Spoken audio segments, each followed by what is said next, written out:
cleaning your house, losing 20 pounds, starting a new job. Let's start cleaning the house from top to bottom. Let's do all of those things. All of that is where you start getting your overwhelm. Literally, you go, oh my God, this is just too much. I don't know where to start. These are my big goals. You're a great starter. You start it, you get all your journals, you do all that stuff. 3 days later, you're like, oh, I just can't anymore. It's because your goals are way too broad. So today we are going to talk about micro goaling. Welcome to the Positivity Experience. Check it out.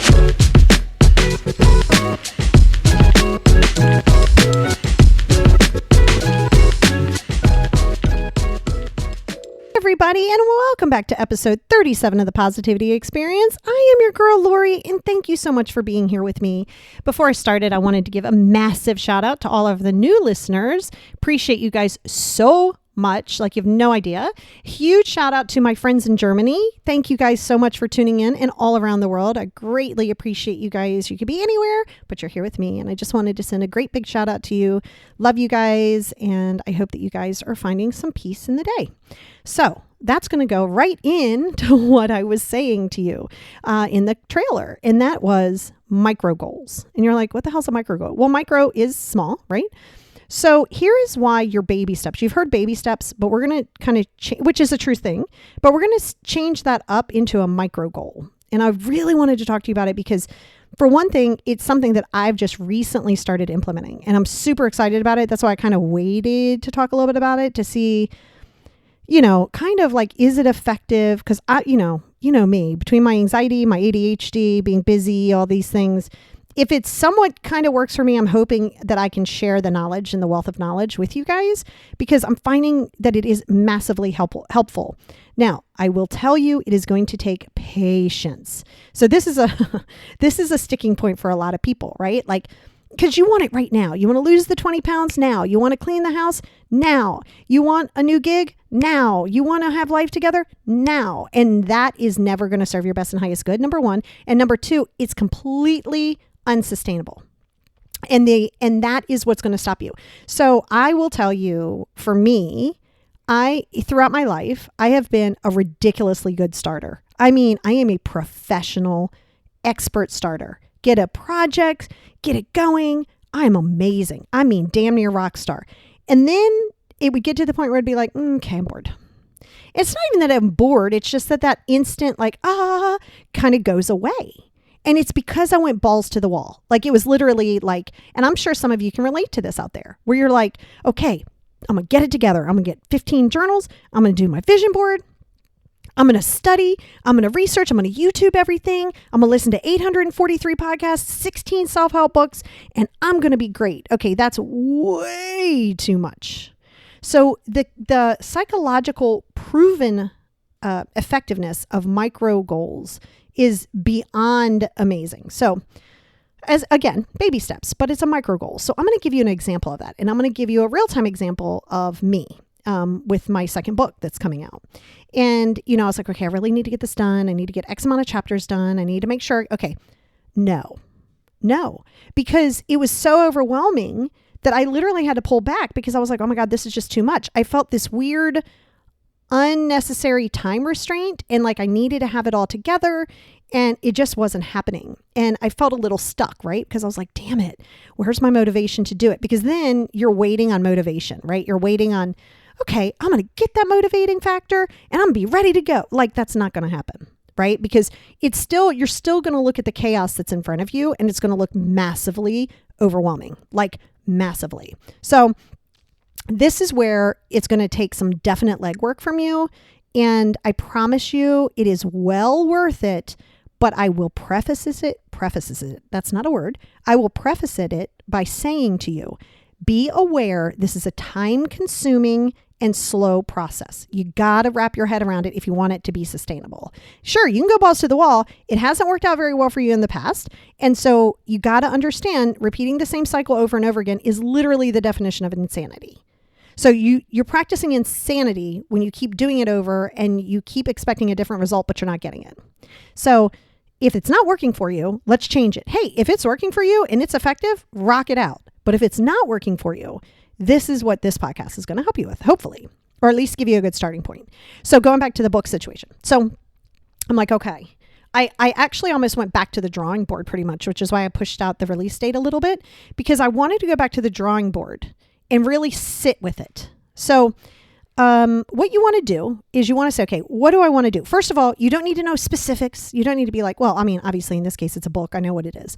But let's say you're like, I want to try a new career. I want to try, okay, before you go, oh my God, I don't know what I want to do. Okay, well, that's because you're making this big goal of that you want to change your career, you want to make a difference in the world. Whoa, that is completely unachievable without a plan, right? A goal without a plan is just a dream, and it becomes overwhelming. So what you're going to want to do is you're going to want to get, tons of paper, but you got this on podcast and YouTube. So you have it in two places because it funnels directly over to the YouTube. And again, positivity experience, same thing. And it'll be helpful because sometimes you can have it in two places. If you're at work, you want to re-listen to write it down. You can write it down in 3 different places. So I put book. Okay. And I put the TBD title that I have up there that may or may not change. And said, okay, what are the steps I need to do? Now, if you're new to writing a book or anything, the very first step is going to be research. The very first step is so you better put that in there and guesstimate a timing. It might take a month, might take 5 months. You don't know, but say, okay, if this is something new that I'm working on, let's say it was new for you to write a book, you'd want to do research. You'd want to do some studying. Now, research is not look up 3 or 4 things on YouTube and 3 or 4 things on Google and then go forward. That's not what that is. It's literally listening to podcasts of authors, researching some blogs, try some things, try to write a short novella that is just a practice one.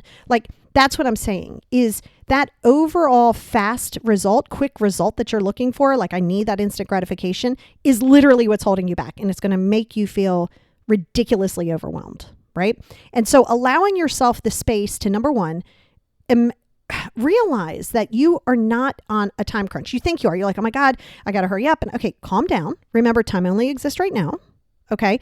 So you want to start with your micro goal. With your big goal. You say, okay, here's the big goal. Big goal is just the end result, right? But how are you going to get there? So if I asked you that for a diet and said, hey, and you go, I want to lose 20 pounds by December. Okay. How are you going to do that? If I said to you, how are you going to do that? You said, well, I'm going to cut out my sugar. I'm going to do 1,200 calories. Okay. First of all, I never recommend that personally for any of my clients. Now, if you're vegan, if you have diabetes, if you have a health issue, if you're gluten intolerant, there are going to be restrictions. If you don't have any of that, there are no restrictions, which means you want a soda, have a freaking soda. You want a Big Mac, have a Big Mac. But we're going to build in that gray area to where you can still achieve your goals in a sustainable fashion. So when it comes to weight loss, 1 to 2 pounds per week is sustainable. Listen, some weeks you might lose 5 pounds, other weeks you might gain 2. You can't get yourself all up in a tizzy about it. So let's say you were like, I want to lose 20 pounds by this wedding and your wedding's December 1st. Well, we're on September 19th here. And you always go on the lower end of it. Don't just assume you're going to lose the 2 pounds because there will be, and we're around the holidays. You will gain, you will lose. So you goal out for a pound a day. So 20 pounds is 20 weeks, right? So that's 5 months, right? That's not to say that you're not going to lose more or that in a pinch you can't lose more to look great in the wedding, but then you shouldn't sit there and be like, okay, I'm going to maintain this 1,200 calorie thing. I'm not a super fan of that. Now, I practice a little bit of intermittent fasting for myself. Usually after 7, 8 o'clock, I don't eat, and I don't eat again till about 11 o'clock in the morning. Every now and again, I'll have a snack. I'm not super oh my God, I have to do this. And that's the other thing. Don't be so hell-bent restrictive because then that big goal is impossible, which is why you want the micro goal. So in that case, let's say you wanted to lose 20 pounds. Well, you've already, and you don't have a goal in mind as far as the time. There's not an event. 20 pounds, 20 weeks. Okay. A pound a week. Again, doesn't matter that you could lose more. Doesn't matter. We're not, stop. Right. So a pound a week. Now you go, okay, how am I going to achieve that? What are the goals that I'm going to need in those 20 weeks? 4, 8, 12, 6, that's 5 months, right? So what are your monthly goals? Obviously it's 4 pounds for the month. Yes, you want to lose more. We're not doing that right now. Just stick with this for a minute. How are you going to do that? What are some changes that you can implement that are effective and sustainable without being restrictive? So you would go, okay, in the month, I would like to lose 4 pounds, a pound a week. And then you go, okay, now you take that monthly goal and you break it down into a weekly goal, 1 pound a week. Are you going to walk a little bit more? Don't go out and be like, oh my God, I can only have water and cucumbers. Like, why the hell are you doing that? That's not good or effective for you. Let's not get caught up in that. You want to do it healthy and sustainably. So you're like, okay, I know Friday I'm going to do happy hour with the girls. Whatever. If I want to have pizza bites, I'm going to have pizza bites. But Monday through Thursday, I'm going to be a little bit more sensible in my food planning and just be okay with it. And then do a daily goal. In my world, you always have a cheat day. Always. And sometimes more than one. Depends. And like at Thanksgiving, if you're dieting during Thanksgiving, there's no way you should just sit there and eat like rice. You know what I mean? Like that's not a thing. And so the reason that your goals and your motivation become so overwhelming, and then you're like, I can't even function and get out of bed because you're looking around and you're looking at the whole house and you're going, I need to clean the entire house. Well, what the hell? That is not going to be effective for you. And not even like, okay, I'm going to go clean my bedroom. Okay, your bedroom's really big. How about instead of feeling like you need to clean your bedroom all at one time, let's break that down into small bite-sized bites. If I give you a whole piece of pizza and I say, shove this in your mouth right now, you're going to choke. You're going to spit it out. You're going to be like, ugh. And then you mean to be like, I never want pizza again. If I say, hey, just take a bite and set it down, you're going to take your time. You're going to chew it. You're going to enjoy the taste. You're going to taste the salt. You're going to taste the cheese. You're going to feel the that's what I'm saying. So think of every goal as a bite of pizza. Okay. And so when you're doing a micro goal, it has to be something where you're really putting the intention into what it is. And I always like to even expand it out a little bit more. So if you were going to be like, okay, I'm going to lose 20 pounds, I would push that out actually for like 14 weeks, not because it's going to take that long. And you could bang that out in 6 weeks, well, you wouldn't sustainably, but it depends on how much weight you have to lose, but that's kind of what I'm saying and it's not about preparing for the worst. It's about preparing for logic. So if you say I'm going to go clean my entire kitchen, that's going to take all freaking day. Isn't there other things that you want to do? There is not a rule that says you must complete that exact project when you start. Like I painted my cabinets well more than one time. This is the second time I've painted them. It's a nice, beautiful hail navy blue cabinet and new hardware. Now, in my brain, at first I was like, okay, I can probably bang this out in the weekend, right? Like I can take it all down. I can get up. And realistically, I probably could have. But that would have been the entire weekend. And then it starts getting cumbersome. Then it starts getting tiring. And you're like, oh my God. So I broke it down into 4 weeks. Yep, a month. 1 month. And some days I didn't even paint. Some days I had cabinets off. Some days it's okay. And if you're like, oh, but that chaos. No, you're telling yourself that chaos bothers you because you're telling yourself you must finish the project. You do not. And I appreciated it so much more. I found different podcasts that I listened to, and I would play them specifically when I was doing work. And I set it as a schedule, like, hey, you're only going to practice, you're only going to work from this time to this time on the cabinets. Even if I was in the hardcore groove, like, oh my God, I'm grooving. Yeah, you've all been there. Nope. You got to know when to stop because that's how you have burnout. That's where people get themselves in trouble too. Because let's say you're not motivated forever and then you catch this motivation. You're like, oh shit, I better hop on this now. Now you've cleaned the house. Now you've burned yourself completely out. You're not going to function again for another 3 months. And that's how it becomes sustainable. I know there is the Fly Lady. She's like a cleaning lady. It's flylady.net, I think maybe. I could be wrong about that. But, she kind of does that, right? Like, so for me, I read her. I think she's great. I love Marie Kondo. I love Home Edit. And I just take a little bit of all of them and implement it in my own world, right? Because you don't want to get too caught up in somebody else's plan, because then you're trying to live up to that and do it correctly. You want to just take what they're doing and take adaptations of it and put it into your world. So I have a little bit of everything going on. I have a little bit of the Fly Lady going on, but I've incorporated it a little bit more. And how Fly Lady works is she works in zones. So like 1 week might be, I don't know, bedroom or like living quarters. And, so she has you do that every week. And so you can actually put together a binder and like you could buy her binder and you can do all that stuff, or you could just take it and say, okay, what works for me? And I'm going to incorporate it. And it makes it so much more tolerable. Now, Marie Kondo was very effective for me. And I'm actually going to do it again, probably over the next few weeks. And again, not just one day of just, I'm going to do my whole closet. It might take me months. It might take me a month and a half, but I'll probably start taking all my clothes out again. And how Marie Kondo works, if you haven't seen her, you want to watch Tidying Up with Marie Kondo on Netflix. And she's great. I watched every one of her things. And and it's funny too, because keep in mind, when she's doing this show and you're watching the show in an hour, this is over a 30-day period, right? So when these people on her show are doing this and Marie Kondoing up their house, it's 30 days. It's a whole month. So don't look at it and be like, oh my God, they did that. That was amazing. Okay, it was 30 days. They can't do 30 days in a one. You know what I'm saying? They're condensing it in. It's kind of like the home edit. You can kind of see how they do it too, also on Netflix. And so, those are all important things, because what you do is you want to take it and start customizing it for yourself. Because like I said, then you're going to try to live up to somebody's thing. But all of them, it's all about simplifying. Every single one of them.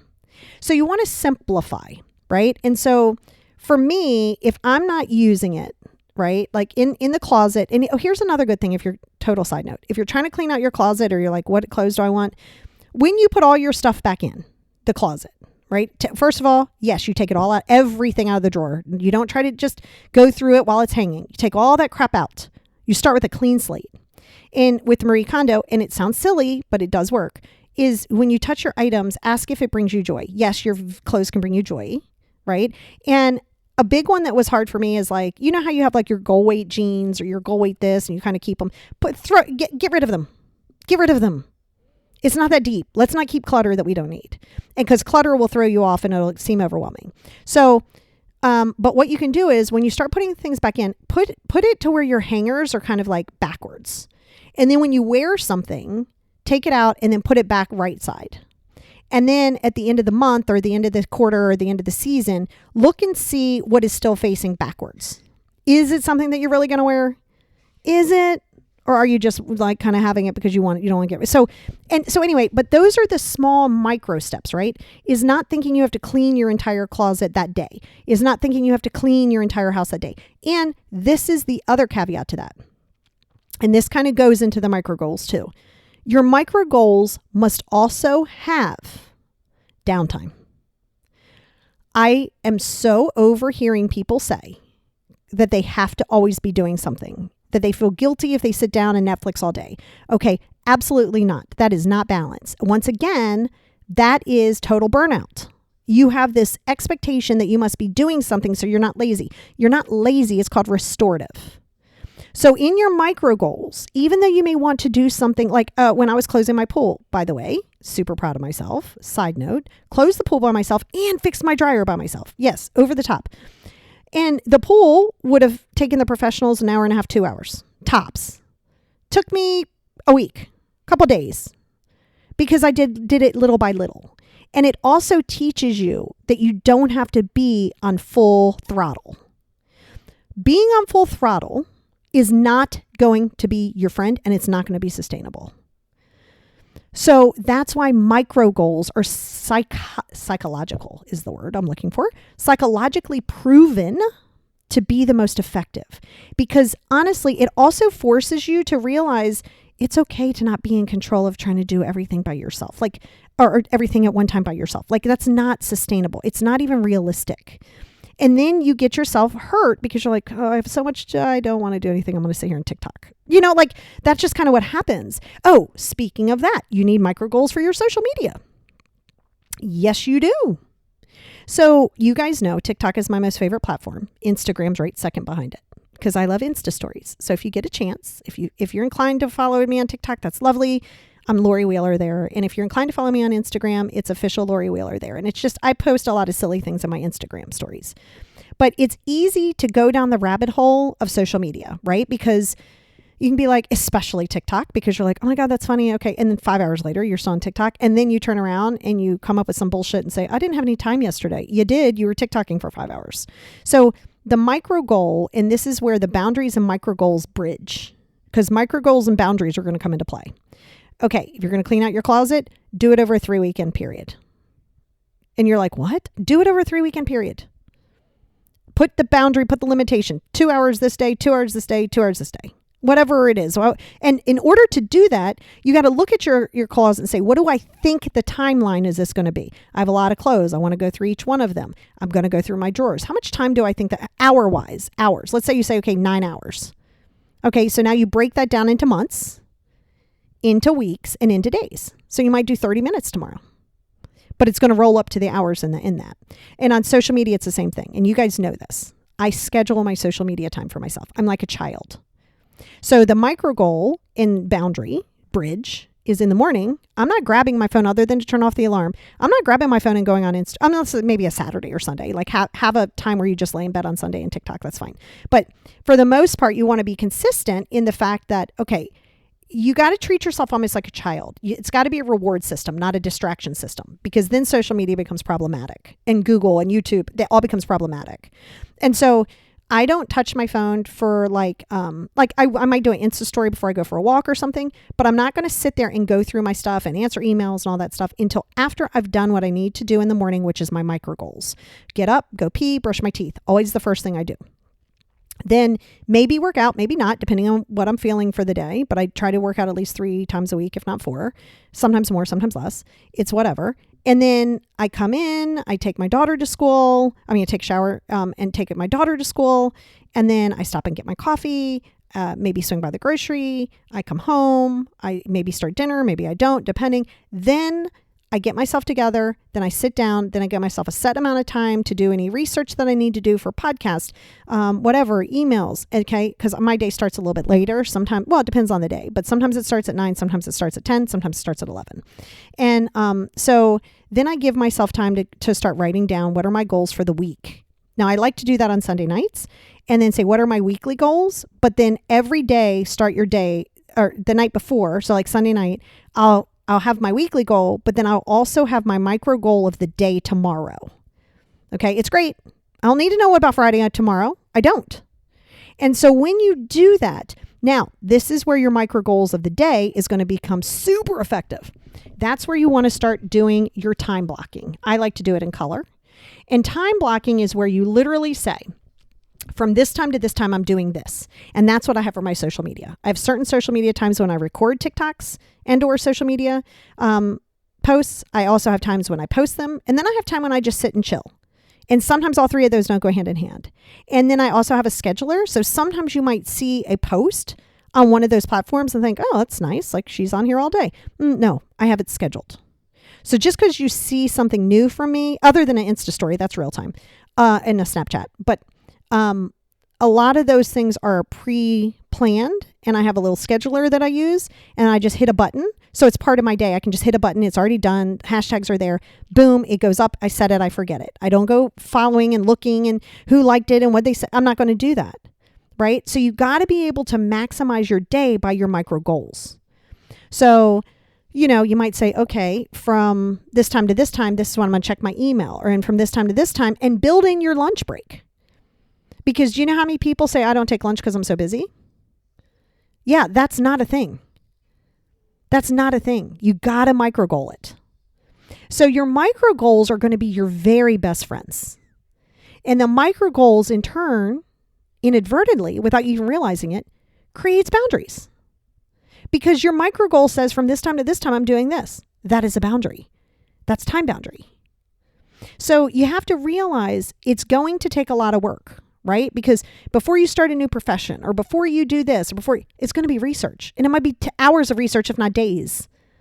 Right? You're not just going to wake up one day, start a podcast, and you're going to hit it out of the park. You're not going to wake up one day, start a YouTube channel, and all of a sudden you have 8 million views. Like, not happening. And you don't just think that you're going to just start something and then complete it, and it's going to be that easy. So that's why the overwhelm, right, that we feel, it's like, oh my God, I got to do this, I got to do that, because you're trying to maintain all that in your brain, and you're looking at it as big picture. So what your goal and your homework, because I love you guys, I want to give you guys homework, is to allow yourself to schedule out the time, spend 2-3 hours. Like I've said, Sunday is a big prep day for me.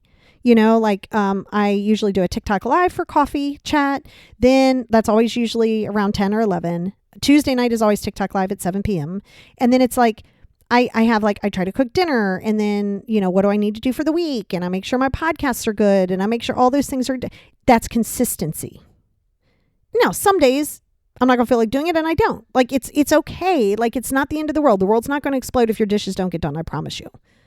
So allowing yourself that time and space, energy, and effort to accept that and appreciate it.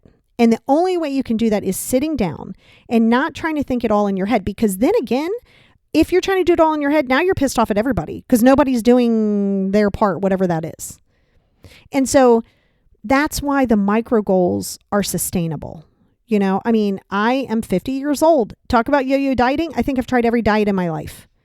Exaggerating, but like Atkins back in the day. It wasn't keto, it was Atkins. So I was doing Atkins, I was doing Weight Watchers, I was doing all these things.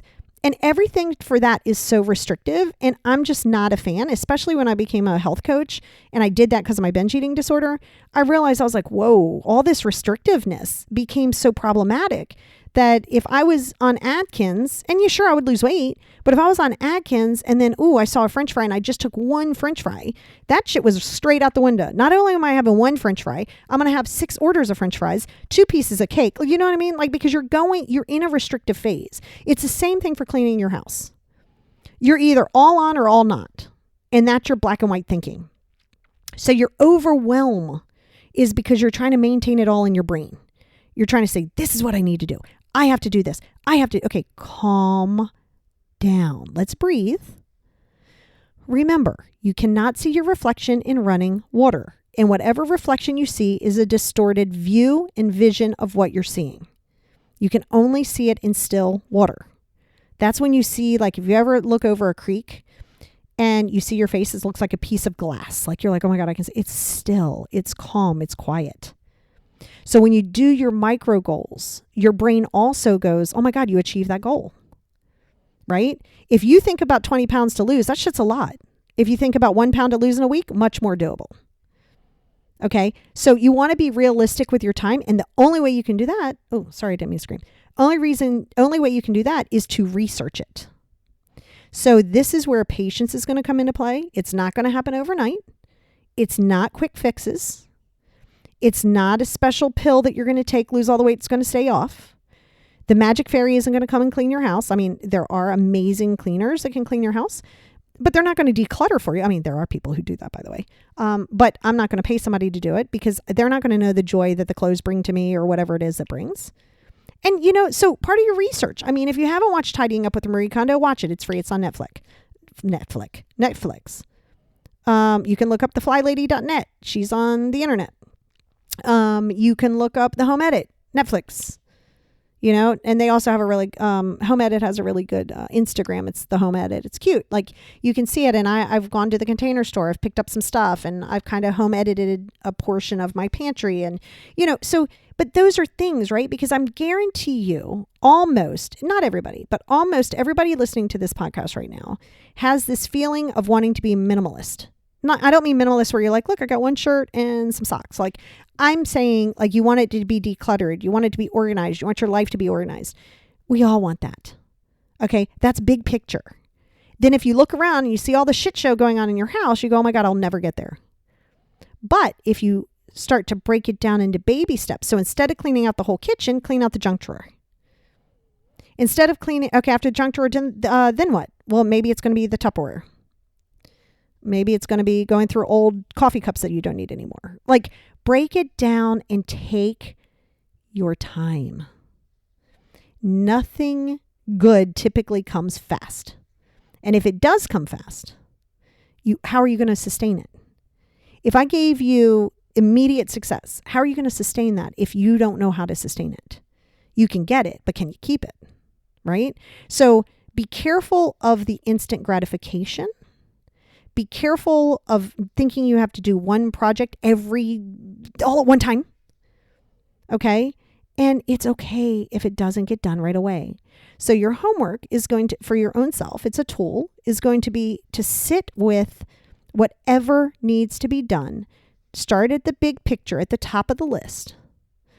Think about how much time, hour-wise, you think that that's going to happen. Could be hours, could be days, whatever. And then break that down into months, then into weeks, then into days. Then execute the steps that you're going to take in each one of those areas and start at the bottom. So once you have the time all done, then you start at the bottom of the chain and say, okay, every day, what do I need to do to make my weekly goal? So and that could take time. So you fill that out. Now, what are you going to do in that week to make your monthly goal? Take your time, write it out. And then what are you going to do monthly to make that big goal, whatever it is? Let's say it was going to take a year to do whatever. And that's how you do micro goaling. It is consistency. It is hard in the beginning. And once you start it, it becomes much easier. I'm still implementing it in my life. And just the stuff that I've done, it has been the most effective. And I'm probably the most impatient person on the planet. And it has been so helpful in helping me check myself. Because me being impatient doesn't hurt anybody but myself. And it makes me assholey to everybody else.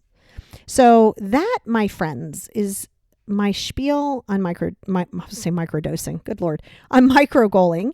And I will talk more about it. And I'll try to have a little something in my book on it. And, all of those things just to kind of help you. But yeah, and absolutely. And I know you guys know I have clients all over the world. So if you're ever interested, the website's always attached in the show notes. And as always, I love you guys. Thank you and have an amazing week. And remember, small micro goals.